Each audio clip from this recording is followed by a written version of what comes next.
Hey, welcome to Sipper Social Club. I'm Jeremy, and tonight I am doing a side-by-side comparison, a head-to-head between Springbank 15 and Benromach 15. Now, Benromach has been called the Springbank of Speyside. I think people who say that are talking about how the peat in the Benromach is somewhat similar to something you would get in Springbank. It's got this kind of funky kind of characteristic to it that draws the comparison. I've said lots of great things about Benromach in the past. The Benromach 15 was my 2023 whiskey of the year, but I actually haven't done it side by side with Springbank 15 yet. So I'll talk about how I think they're similar, how they differ, let you know what may be the better buy, the overall better drinking experience, and we'll see if Benromach truly is the Springbank of Speyside. Alright, first let's talk about how these are similar. First, they are both recent bottlings. They are both bottled in 2023. They both use a combination of maturation using ex-bourbon and sherry casks. Springbank is known for switching up its maturation types from release to release. The variation between how much ex-bourbon casks they're using and how much sherry casks they're using usually differs depending on just what release they do. And for Benromach, it says right on the bottle that they are using first fill casks here. So all first fill sherry, all first fill ex-bourbon.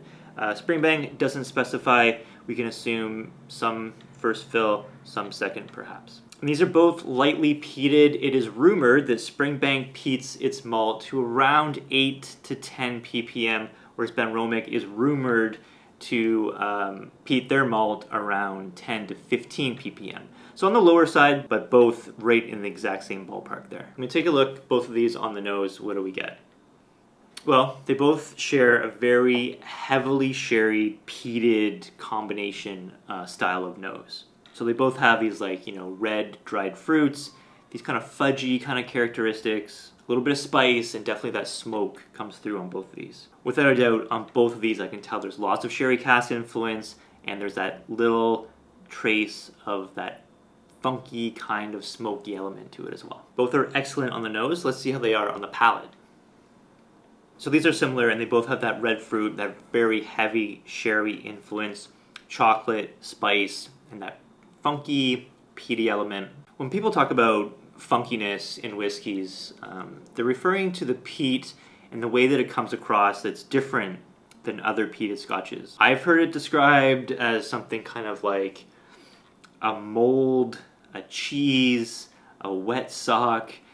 It's off-putting terms, but in the way that it comes through on your senses, on your palate, it is very enjoyable. And it gives it this weird kind of like dankness, this like wet basement, old garage, kind of almost like a nostalgic smell. It's not easy to describe, but these do both share kind of a similar aspect with that. So that's how I think that they are similar. How are they different? Well, they're bottled at different ABVs. Springbank, 46% ABV, where the Benromach is only 43%. No added color, I believe, in both of these. The Springbank is non-chill filtered. The Benromach doesn't specify filtration, but we can assume that it is chill filtered at 43%. Price. Difference in price. I paid 115 Canadian for the Benromach, and I paid 145 Canadian for the Springbank. Now that's a great price on a Springbank 15. I have seen this bottle upwards of $250 or more. The Benromach, I see this price pretty much everywhere, if not even less. I've seen it for under $100. And availability is a huge difference between these two. Up to about 2019, 2020, the availability of Springbank has dropped right off a cliff. It's super hard to find them. They don't last on shelves. Springbank has become allocated. The LCBO stopped putting it on the shelf. I don't think they even bring it in anymore, even on their allocation program where it's one per customer or a lottery or whatever. I never see Springbank. 2019, 2020 was the last time that the LCBO even had any. That's more than 4 years ago.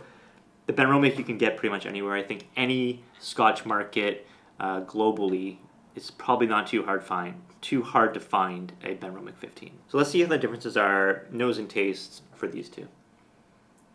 The biggest distinction between these two is the Springbank has a lot more depth of flavor, more viscosity, and a longer finish. The viscosity is very well known. You can tell right away that the Springbank coats your palate more. The finish lasts for a bit longer. And the complexity, the depth of flavors, you do get more with the Springbank. And that funky peak characteristic, no one does it like Springbank. Springbank has this very distinct characteristic that's very hard to miss. And when you're doing side by side like this, it's very easy to tell which one is the Springbank. It's just so nice. I would say when comparing the noses, the Benromach has this more kind of mineral kind of characteristic to it. Maybe a little more of that ex-bourbon influence. Some orchard fruits maybe you're getting in the Benromach that you don't get necessarily in the Springbank. I would say the Springbank you get a little more of these like hearty notes. Kind of like something that approaches like, I don't want to say something that kind of approaches almost kind of like a shoe polish, tar, asphalt, but very, very subtle. I think it has to do with like the peat aspect of this one gives you a little more of those like gritty kind of notes. Where the Benromach is a little more clean when comparing the two. Both excellent. Both very, very approachable, drinkable, just straight delicious. That being said, Springbank is Springbank for a reason. It's popular for a reason. People love it for a reason. It does shine over the Benromach, but when you factor in price and availability, the Benromach really stands out and really kind of holds its own. And I think you can get probably, 70% of what this is offering in the Benromach, and it's available everywhere, and it's priced very, very well. And it does draw a lot of similarities to Springbank. I would say that if you really like sherried Scotch and you like a little bit of peat in your Scotch, the Benromach is like the entry-level model, and the Springbank is the one that has all the upgrades and all the niceness. This one you can get off the lot right now if you want for a really good price. This one, you're going to have to wait, you're going to have to pay a premium, you're going to have to do some things you might not want to do to get it. But that's kind of, I think, where we're at with these. Both excellent, delicious stuff, but, Springbank's a Springbank. Score-wise for me, I've scored the Benromach 15 a lot. You can check, if you want to see the full review, you can check the link down below. I think I gave it 87.5, and I think I bumped it up a point or so for value, because I think it is excellent, excellent value. The Springbank 15, I'm going to score 89.5 out of 100. So 2 points more. Those 2 points are significant. Every time you pump up a point approaching 90, that is very significant. And I think it deserves those 2 more points for the reasons I discussed. Depth of flavor, viscosity, it's just delicious stuff. But if you're talking availability and price, I mean, for the price that I paid, $145, I got a very good deal. I would pay that all day.